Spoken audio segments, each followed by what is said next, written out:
we just didn't want to be another punk band, you know? I mean, I know we all love punk music, but I also love hardcore. I also love metal, you know, Stacy's Huey Lewis and the News, you know, Fleetwood Mac obsession. And um, it's, I'm glad that we were able, with this album in particular, we were able to venture out a bit.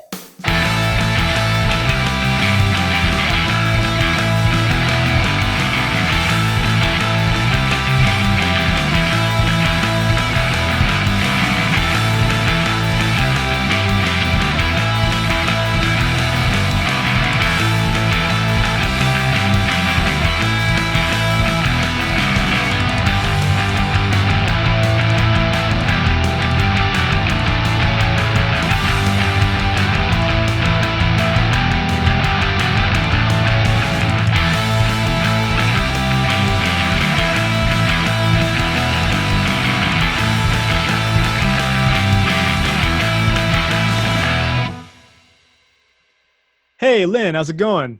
Hey, Andy, how you doing? Good. Welcome to the Question and the Answers podcast. It's so great to see you. I see you're in Patty's Pub. Yes, I'm in Patty's Pub. You know, just trying to support, you know, local businesses. Well, you know, I mean, spending so much time in Philadelphia as I have, you know, I have frequented it, and you know, I oftentimes get mixed up with Mac, and it's weird and awkward and sometimes annoying. But I don't know. You're a huge fan, aren't you, of that show?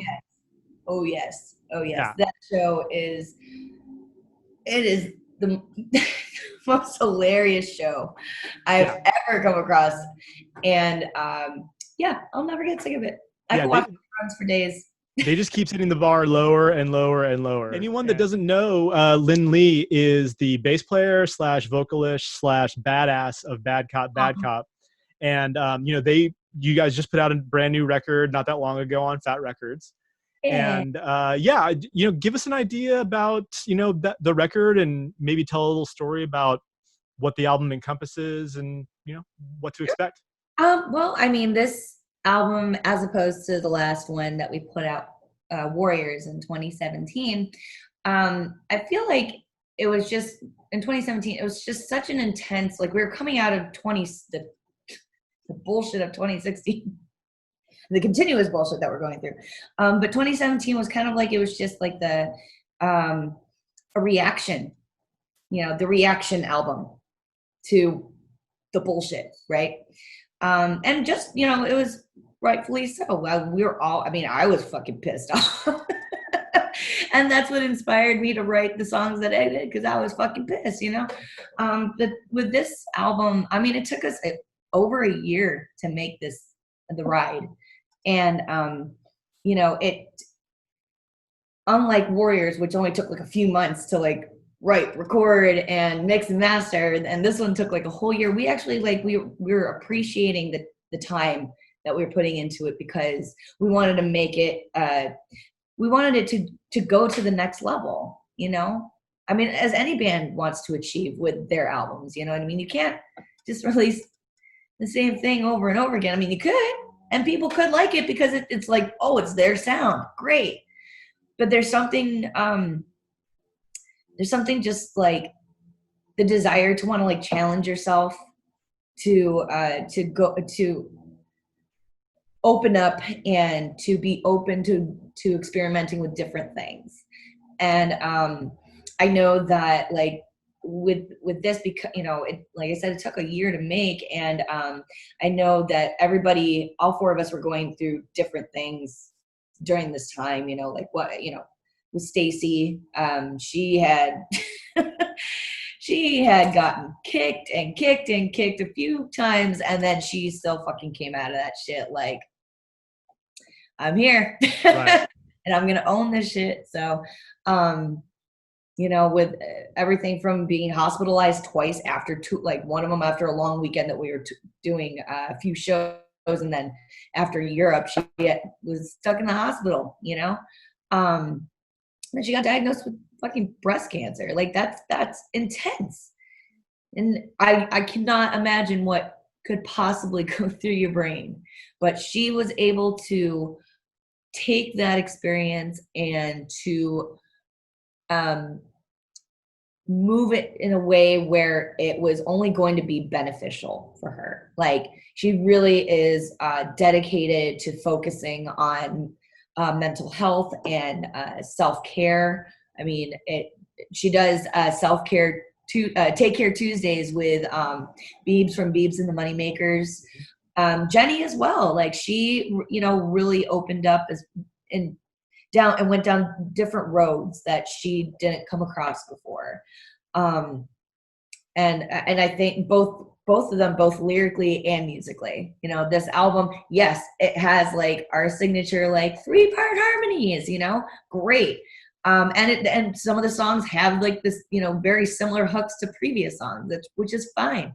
But we also were open to adding something a little bit different. It's okay. Versatility is great, and that's what we represent. We want to be ourselves, and if we want to be able to put something cool on a song that was, some people will be like, oh, well, that's just weird. They just went out of their circle. Great. We went out of that circle. Awesome. And we're proud of it. Oh, heck yeah. So no, I totally know exactly what you're talking about. I mean, one of the challenges that Tsunami Bomb had coming back with our latest record was there was like this underlying expectation to kind of say, well, is it going to sound like the old stuff? Is it going to be like new because, we had a new singer? And, how do you adapt and like kind of encourage people to at least listen to it? And, with every time you put out a new record, especially when your previous records have been well received, which yours absolutely have, it does kind of up the ante. And, I've listened to the new record quite a few times over the last couple of weeks, and I really love it. And I get like really nice hints of like the best like Bad Religion in there, like the harmonies and like with the hooks, and like it's got really good strong pop sensibility, but it's definitely got your guys' sound. And and I think that it's a nice continuation and evolution. So, my hat's off to you. Thank you. We really appreciate it, and we're really proud of it. I mean, this was like, as I was saying earlier, everybody, we were all experiencing different things, and like it was. I mean, songwriting for me in particular is pretty difficult. It's a challenge, but I love to do it. It's just I have to be inspired. Like if I'm not there, it's just kind of like, okay, how long is it going to take? But when I get inspired, I will.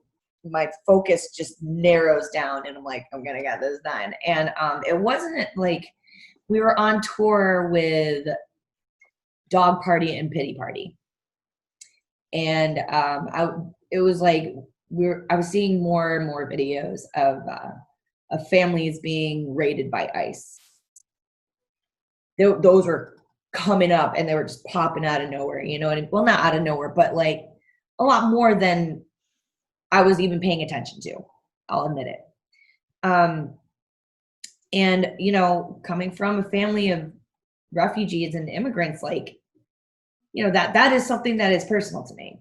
And I wasn't ever really a person that wrote a song that would be about me, so to speak. Like, I don't know, there's just something about the way I write songs where it's like, I'll find a situation that I think is important to raise awareness to, and I'll write about that, and I'll share my feelings about it. Sure, but this is the first time I've actually took an actual personal, even though I wasn't even born when my family, immigrated here. They left Saigon in 1975. I was born in 1982.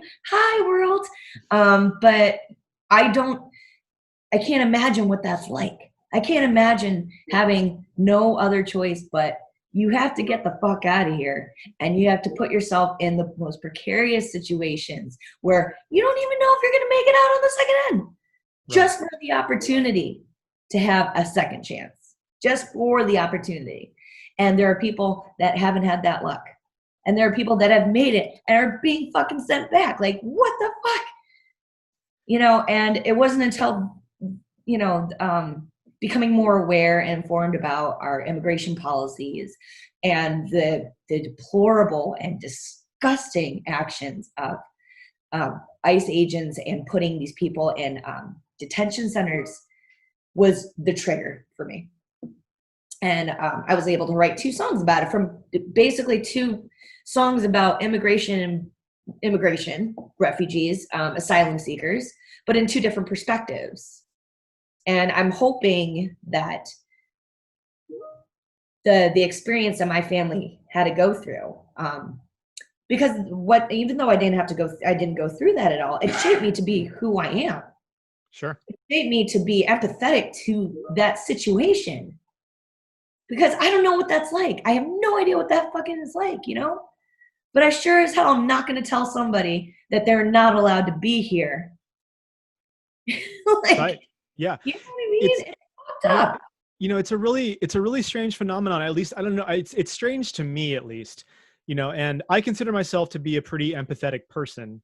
And it sounds to me like you are as well. And I mean, how do you express that to somebody who you think, or at least by their surface, just is not empathetic? Like, yeah, what do you do at that point?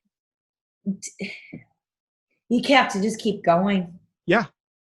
I mean, whether you get through to them or not, all you can do is hope that something will trigger and be like, oh. And a lot of times, like, this is kind of shitty to say, but like a lot of times it has to take somebody that they know and love. Absolutely. So it has to take a personal thing for you to be able to. And if that happens, okay, that sucks for your friend, but it shouldn't have to take somebody that you know. These are people that you don't even know, right? Fine. But they're in the same position. Absolutely. And, you know, I just don't understand. I don't think I ever will understand. All I can do is just hope and try to be as informed and aware as possible.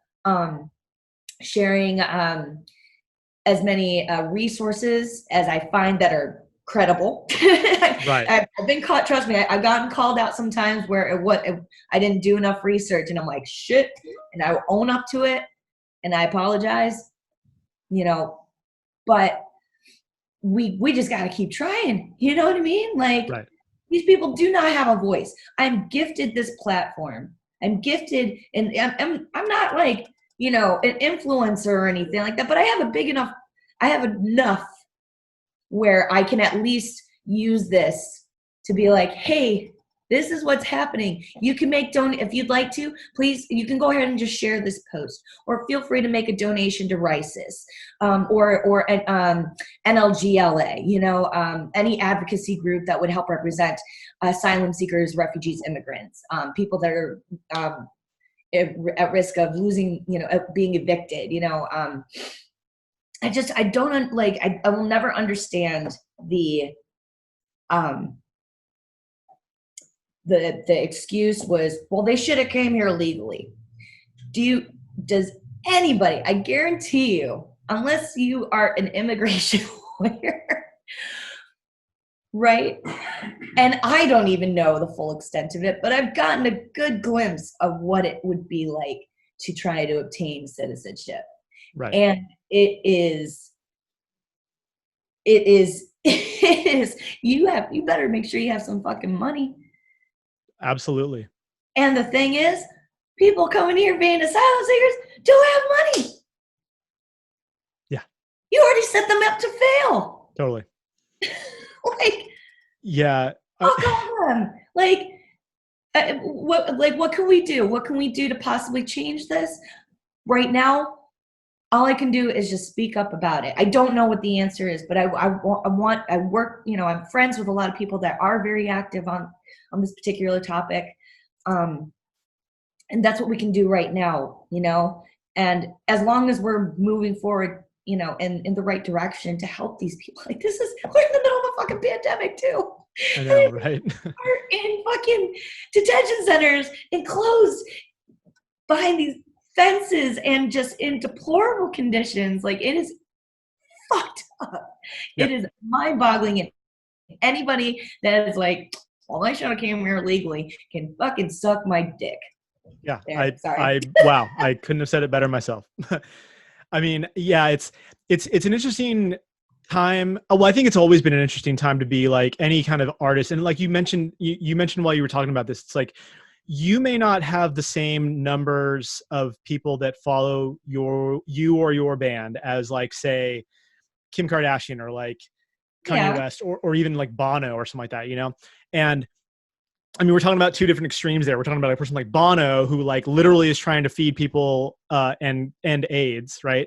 Mm-hmm. And you can take Bono or leave him, but at least he's trying to do something like that. And then you've got people like Kim Kardashian, who she probably does some good stuff out there. I mean, I don't really follow her, so I have no idea, to be perfectly honest with you. But she's got literally millions of people that follow her, right? And I don't know, like whether or not she's doing anything. I'm sorry. I'm sorry. I didn't mean to interrupt. I was just agreeing with you, and I was saying, you know, utilizing your platform could just be more than spreading your brand. You can market your brand great. You know, you have millions of followers, but like, you have so much money. Like, fucking help people out, man. Like, seriously. That was like an article about like the 12 richest people in the world. Yeah. You know, like if they had just, it was I don't even remember the exact number, but if they each like gave up like half their salary or some bullshit like that, like it would feed the entire world or it's just so much money that they have that they could be utilizing and helping our society and still have enough to live in the luxury that they do. Well, right. And taking it even a step further, like if they did that, and to your point, they would still have more money than they could probably ever spend, ever. Why do you need more? Like, it's power. I mean, I mean, and I mean, I could go on for days about this. Oh, yeah. I think that it's actually a mental illness. I'm convinced of that. Like, I think that there's actually something about the accumulation of money past a certain point that actually does create like a little bit of like a weirdness in your brain. Like it's almost like a hoarding of money thing. Now I'm not a, you know, clinical psychiatrist or anything like that. So I don't want to put my stamp on that. That's an interesting theory though. But I don't know. I think that there might be something to that, but that's just my 2 cents, you know? Yeah. I mean, like I said, you know, if you know, earning your success, awesome, that's great. I just don't understand like living beyond your means it can be great, you know, it's great. Everybody should have that. Right. Everybody should have that opportunity to live a little bit above their needs, right? Right. But like, where is this obsession where it's like, here's my needs, here's you know, where I could live comfortably, right? You know, like the typical 2 to 3 bedroom house with 2 to 3 cars or whatever, that American dream scenario, sure. Right? And then there's this obsession where it's like, why do you have to have that? Like, why do you have to have 5 jets? I don't understand. Why can't, if you're rich enough to have 5 jets, you'd be fine with just 1. Right. Yeah. There's a brilliant meme that was going around for a while. It was talking about like, after you've earned like $1 billion, you get like a medal that says, great, you won capitalism. That's it. You know, you're the winner. It's like the game of Monopoly or something like that. Oh yeah. Yeah. Man. Yeah. I just, it's just such a bummer.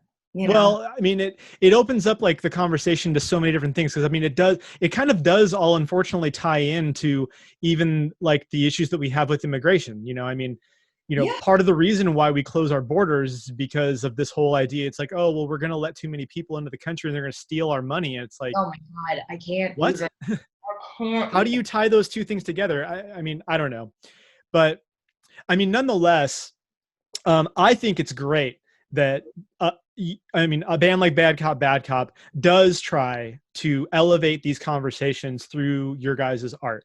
I personally think there should be more than that. I mean, punk rock is obviously supposed to be the place where this is supposed to happen more than not, you know? So it's great that, you know, a band such as yourselves is doing that. So thank you. You know, I want to say thank you on behalf of everyone.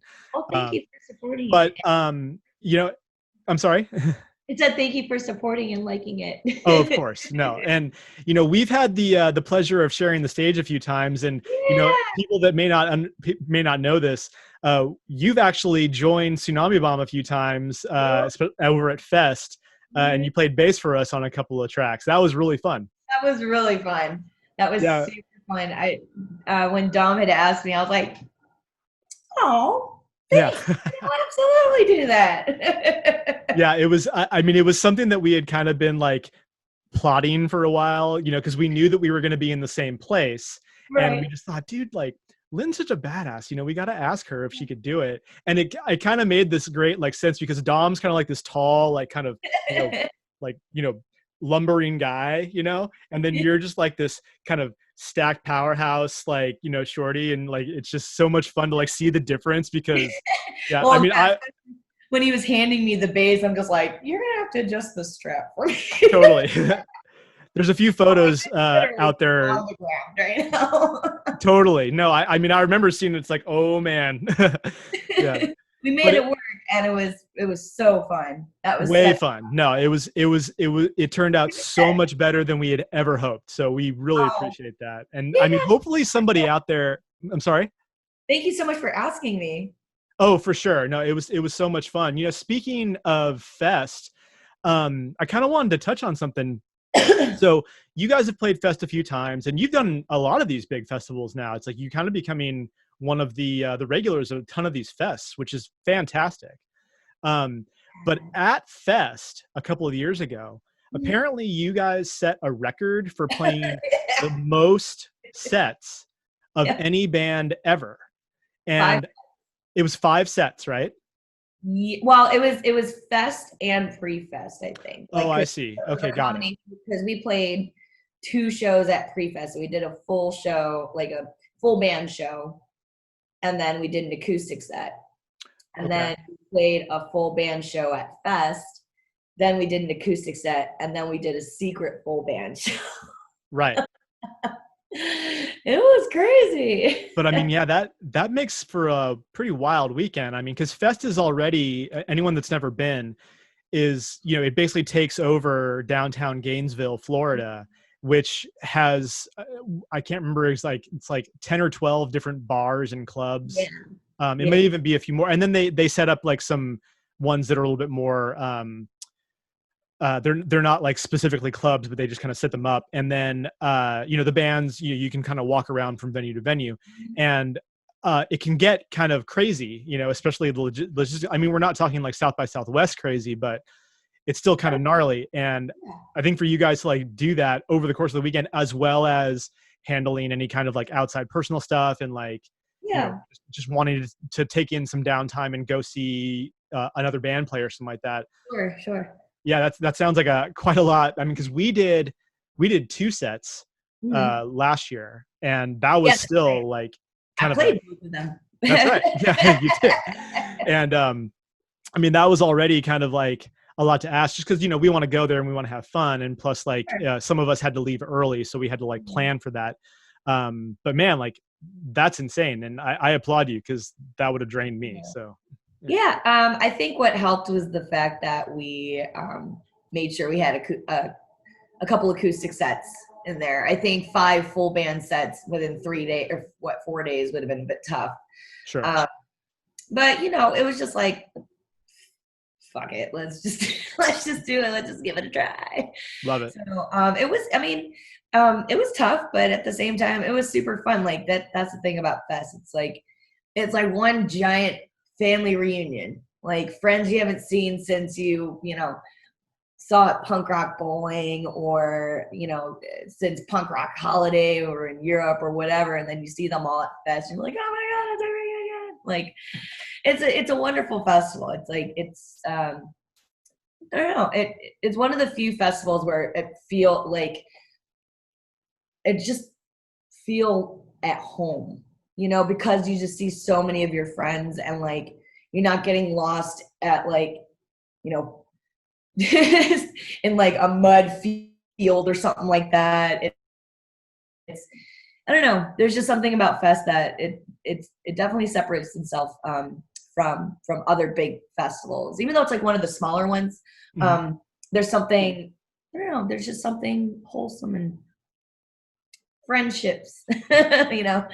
No, I know what you mean. I mean, I like the fact that, you know, you have your main stage and then you've got Mhm. these little other venues where a little bit more intimate. And even the main stage is not really that huge. It's not like the No. size of like say Punk Rock Bowling or like any of these Yeah. larger fests, you know.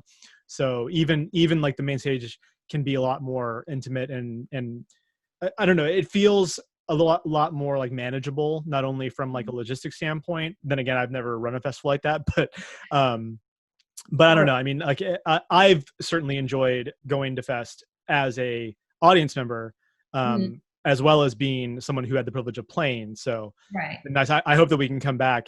I mean, we're not scheduled for next year. Hopefully, we can come back the year after that. Yeah. I mean, I'm just, I'm hoping we'll get through this shit. Yeah. Like, like fucking assholes complaining and shit like that with the whole like not wearing a mask, like, oh, infringing on my rights. And it's like, bitch, you want shit to fucking come back, wear your fucking mask. We can't do anything unless you wear the mask for a while. We all have to do it. None of us like doing it, but Yeah. we have to. And at least you're not one of the medical doctors or nurses that have to put this shit on for 12 plus hours a day trying to save your bitch ass because you're fucking being an asshole and not wearing a mask. Like, mm-mm, I mm-mm. I'm right there with you. Here we come back to like that whole empathy thing, and not to, and on top of that, the God. has this really affected you yet?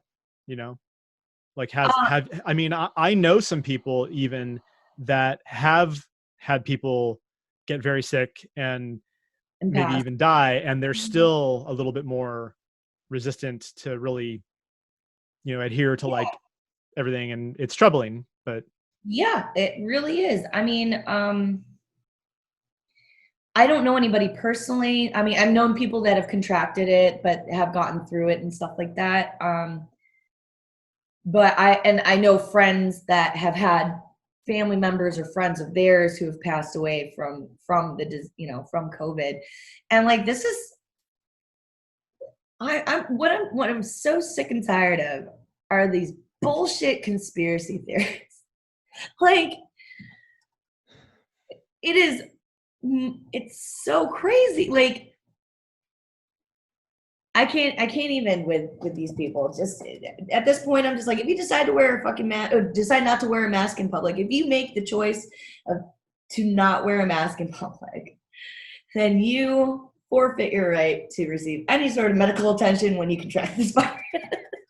well, That's and my personal opinion. I think it's bullshit because you are deliberately, you are making the choice to make it harder, and you are not allowed to have your bullshit choice infringe on the people's time and like some areas have very their resources are scarce too. You know, like how dare you? How dare you? Entitlement, your lack of compassion. This whole thing has been a test of compassion and empathy. Like it's and then on top of that, like we're on top of a global pandemic, we're facing, the fight against police brutality, which has been going on for ages, and rightfully so.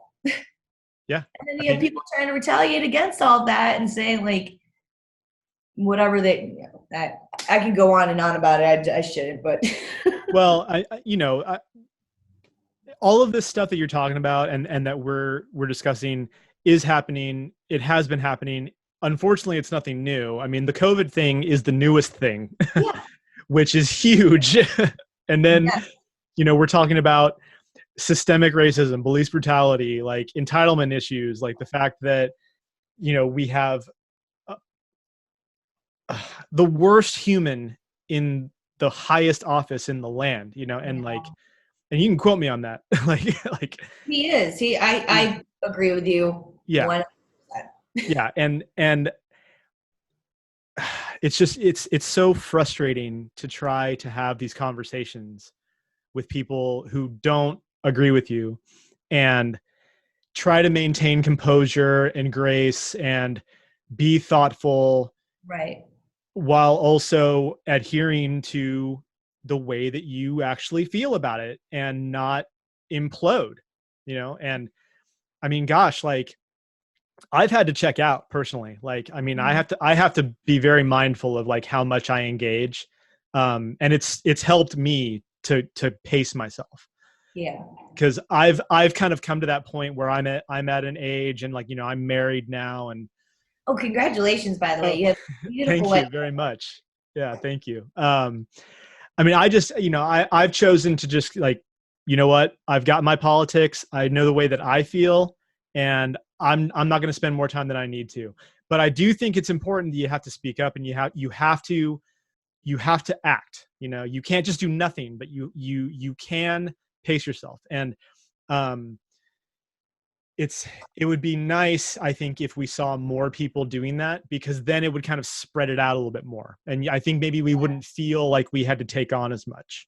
I don't know if you agree with that or not, but I agree with you. I think also, I think a lot of people need to take themselves out of the situation too, because I also think about, people that are actively trying to, amplify marginalized voices and stuff like that, which is great, which is what we need to do. We need to do this. But sometimes I do come across, and it's a, do I get upset over this because of what the real intention is behind this, or should I just be okay because at least they're bringing awareness, right? And I worry about people out there utilizing these scenarios to just make themselves look better. You know what I mean? And it's hard. It's hard because everybody's entitled to feel the way they want to feel about things, right? But at the same time, it's like, but these particular issues that we're going through right now, unless you are that marginalized group, you should be able to. You shouldn't make their situation about you, is what I'm trying to say. I mean, I try to use especially since the Black Lives Matter protests on May 30th. My fiance and I did march in Long Beach. It started getting a little crowd heavy during a pandemic, more than I was comfortable with. So we did have to bounce out. But that night there was looting and stuff like that, blah blah blah. And him and I are, we try really hard to make sure that voices are heard. Like we'll show our support, yes, and hoping that they understand that they have our support. But it's not about us. It's about like you have something to say. I'm gonna help put a microphone to it. right. I'm just the microphone. That's all, and speakers. And like I said, I just worry that while the act of sharing information and raising awareness is so important. It's so important. And it's so hard to say though, because I don't want people to feel like I'm trying to preach to them or anything. But I also feel like it also needs to be said that to try not to put yourself into the cause. Like you could say like, this is something that I feel near and dear to, fine, but try and be, okay, it makes you feel this way. It makes you feel upset. And you just, what can I do to try and help this? Well, help be that microphone then, help share that information and not have it be like another post where it's just your face. And it's like, this is happening, this is happening, this is happening, this is happening. Instead, based on that same situation, find somebody that melanated voices that have gone through the same thing and raise their voices then. You know? Absolutely. That makes sense. No, I think you're making a lot of totally valid and great points. It's like more often than not, I think, especially when it comes down to like anything involving, race issues, it can be so difficult to be a truly authentic voice, for the group that is trying to be heard, Right. And just by signal boosting, I think that we can make an impact without having to necessarily overword things, or try to make it any more than what it is, because they're already doing a very good job at saying what needs to be said, and we no longer have to try to add to it, Right.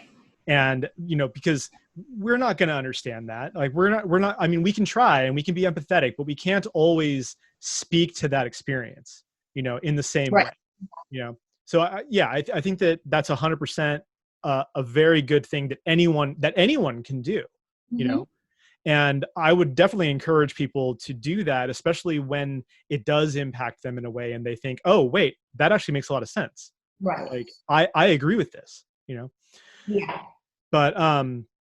But yeah, like, I know we're kind of going back and forth here, but I certainly appreciate like everything you're talking about. I wanted to touch on something more with the record a little bit.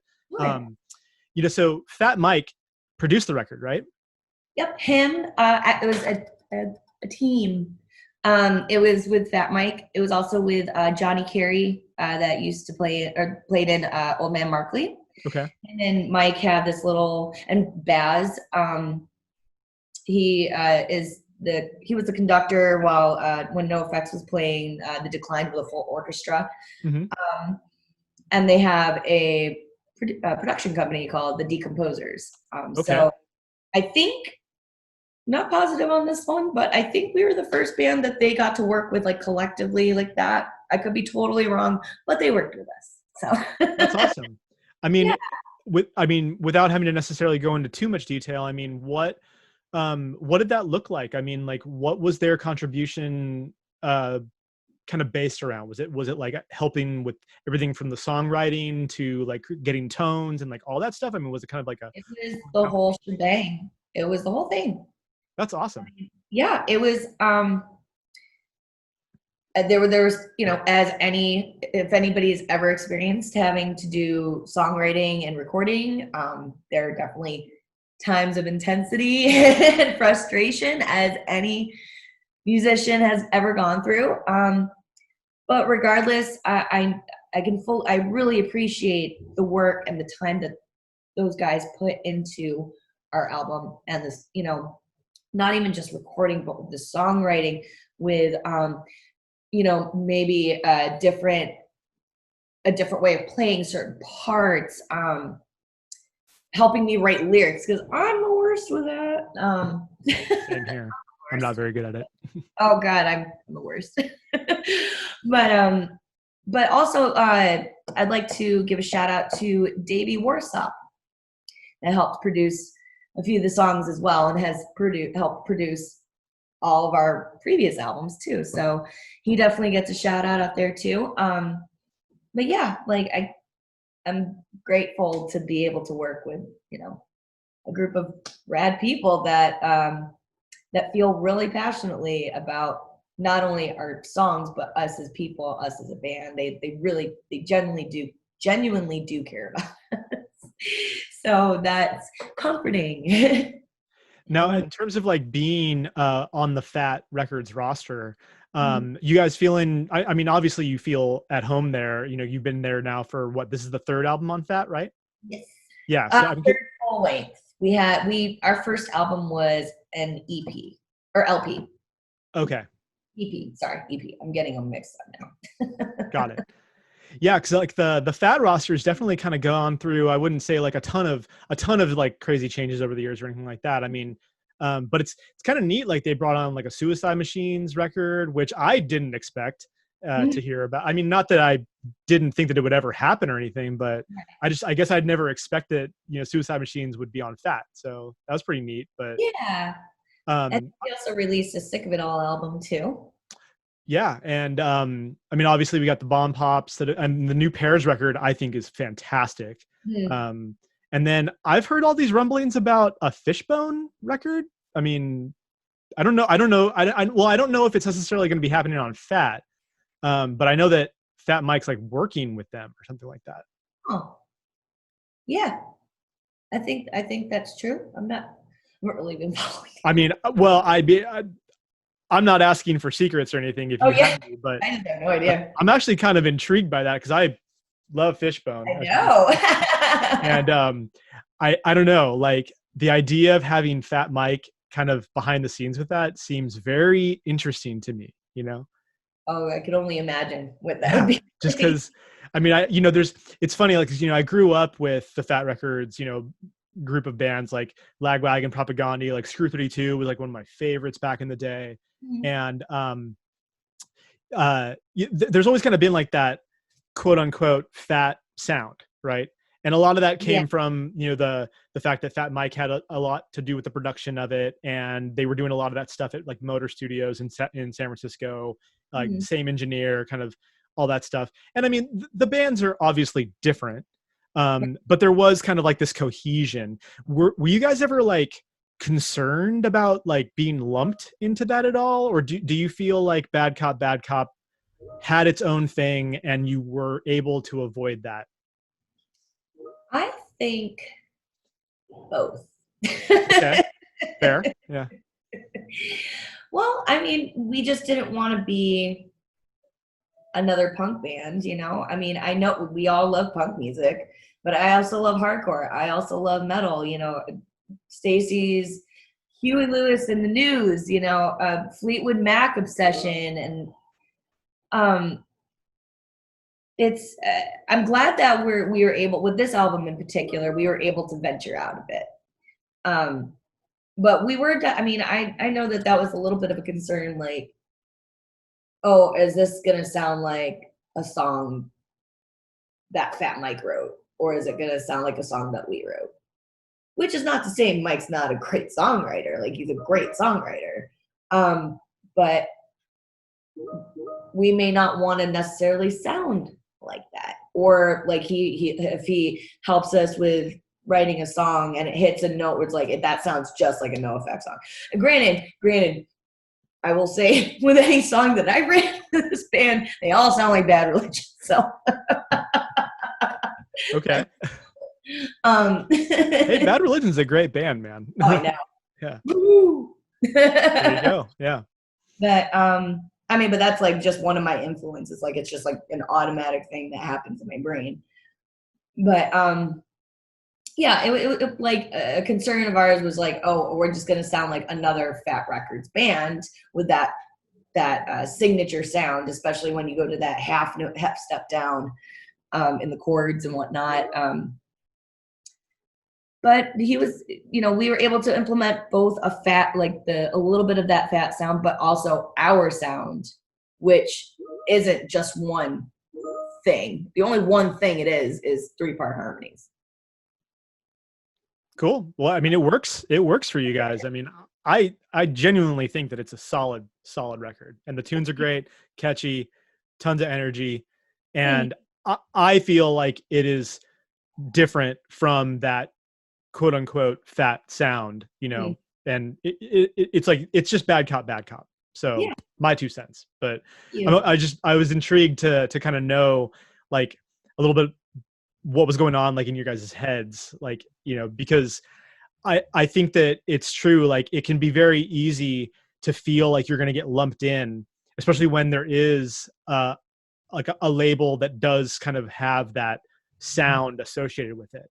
Unlike, some other labels like Matador or Sub Pop, which have historically been way more diverse, and even Epitaph like has really branched out over the years and, opened up to a lot more different styles and sounds over the years. But, before you were in Bad Cop, you were in a few bands, and what were those bands like? I was in, well, one band I was in before Bad Cop was a band with Stacy. and the original bass player of Bad Cop, Jen Carlson, as well as the beautiful Charlotte Tiedrick on keyboards. If you know Char, she makes beautiful shoes. Check it out, Charlotte Tiedrick. They're beautiful, and I believe they're vegan leather as well. I believe. I know they're vegan. Just don't know exactly what the material is. Okay. But we were in the band. I actually joined that band a little bit later, and we were called The City. So after it was a little over a year, I think, when Jen was in Bad Cop, when she decided that she wasn't able to do this anymore. And so she referred me, and then this is history. Another band I was in prior to that was the Reach Around Rodeo Clowns. Okay. Yeah. It was a rockabilly, psychobilly band. They didn't like to be called psychobilly, but I mean, we played fast, and I played upright bass. Right. I also played in an Irish punk cover band. I mean, we didn't play just strictly Pogues and Dropkick Murphys and Flogging Molly. We played other songs too, but that was just like the label of that band, and we were called Vagrant Nation. Yeah, I played in a few bands back in Philly, Famous in Vegas, Atomic Mom. Yeah. Atomic Mom? Yeah. That's a cool name. I like that. Now, are you originally from the East Coast? I am. Okay. Yeah. Just curious, what brought you out to the West Coast? Was it music? Was it? It was the Reach Around Rodeo Clowns. I had a bunch of shows up and down the West Coast. And I was like, I wonder, should I just move there? I'm going to be out there for a few weeks. I've always wanted to live in California. Let's give it a try. And my friend used to live in Costa Mesa. And she moved to Philly to work at a tattoo shop, an all-female tattoo shop there called Nokoi. And so she was like, why don't you just take over my place? So I did that. Yeah, it actually made that move very easy. That's awesome. Yeah. And you're originally from Philadelphia? I'm actually originally from upstate New York, the wonderful land of Rochester, New York. Ah, okay. Got it. No, I like Philadelphia a lot. What's that? I like Philly a lot. Did you live in Philly, though? Oh, yeah. I lived there for almost 10 years. I love Philly. Yeah, Philly's a rad place. Yeah. No, miss it. I don't miss the weather, but I miss it. Yeah, the weather gets interesting out there. That's for sure. I mean, I'm a Northern California kid. I mean, I've lived here my whole life, and my wife has family out there, and we've gone out there and visited a few times, and the winters are brutal. Jeez. Yeah. But wanted to kind of move on to. I think this is a good segue to my last couple questions for you. So, newer or older bands that you think are awesome that other people may not know about, and I'm interested to know if you can name a few that you could kind of refer to people.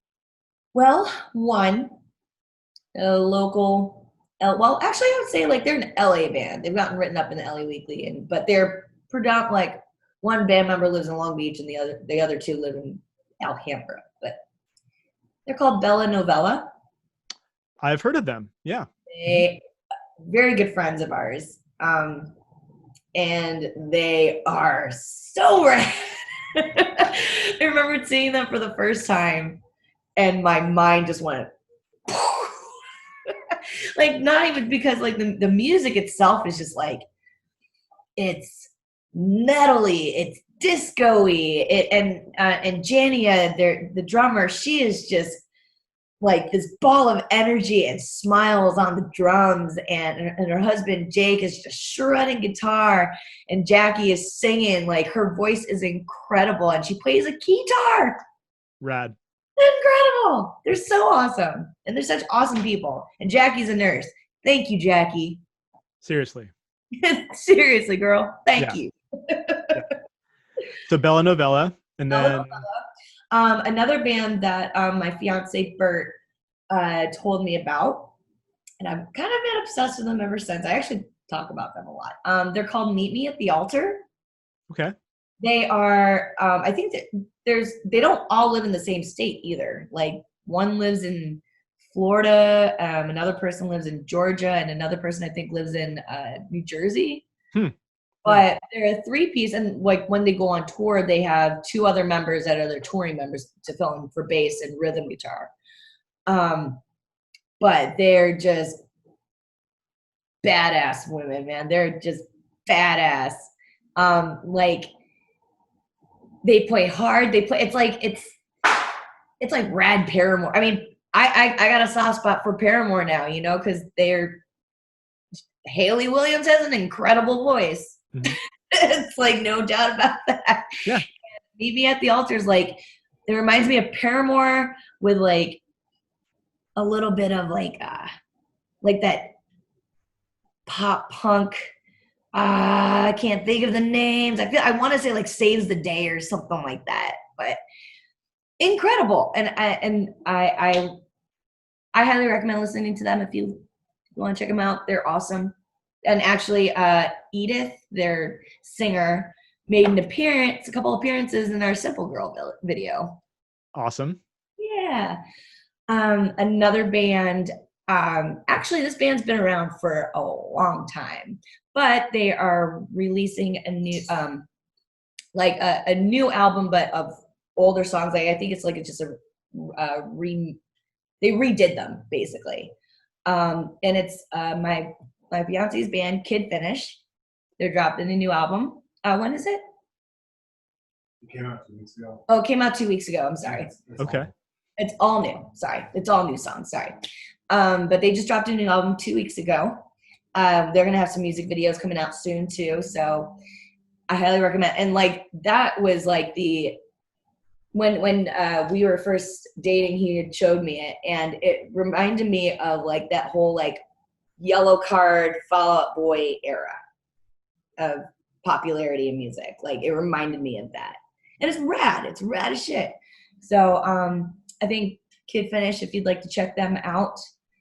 And his current band, Up or Downer, is a fun fucking crust punk ska. You know, Disarm the Police is one of their songs. Like, fuck yeah. You awesome. know? Killer. Yeah, that's I mean, that's a solid 4 that I'll surely be checking out. So that's great. And then like to end, you know, with I mean, what's obviously one of the most loaded questions in the world, but if you had to name 5 records that you could be on an island with for the rest of your life, like what would they be? God, I think right now, New Waves, Against Me. Okay. Love that album. Like, I listened to that on the regs. Same here. It's a great record. Rain Dogs by Tom Waits, because he's my boy. Oh yeah. He's my boy, Blue. The Buena Vista. I've been really getting into like listening to like Louisiana, New Orleans jazz. I don't have like a particular band or anything like that, but I just love that genre of music. So just having a playlist of that would be great, or like putting that on a record. Sure. Yeah. And along those lines, the Buena Vista Social Club. I love listening to the Buena Vista Social Club. Heck yeah. And then one of the newer albums that I thought about, and I was like, I could totally listen to this album like all the time. It's called Hope Is Made of Steel by Northcote. Okay. It's fantastic. It's like just a beautiful album. You know, when kind of like when I first listened to Frank Turner, you know, okay. That man's got a beautiful voice, you know, like Chuck Reagan, that man's got a beautiful voice. Yeah. This year of Northcote, his name is Matt. Same thing. I was like, that man has a beautiful voice. So, and the messages in his songs are just wonderful, you know. Awesome. That's killer. I'll definitely look into the ones that I've never heard of, but no, it's a solid list. I like it very much. Yeah. And you know, Lynn, it's been so awesome to have you on here. I really appreciate having a chance to talk to you. So much, Andy. Yeah, you're welcome. And, you know, I hope you guys stay safe, and, you know, hopefully we get through this in one piece and you guys can get back on the road. I know you have a ton of tour dates that are potentially lined up, and fingers crossed they all happen, you know? Yeah. But anyone who hasn't checked out the record, do so. It's very good. Their other records are awesome as well. There's plenty of live footage that you can check out online. Support these women. They're fantastic. We'll talk to you real soon, Lynn. Thank you. Thank you. Woo.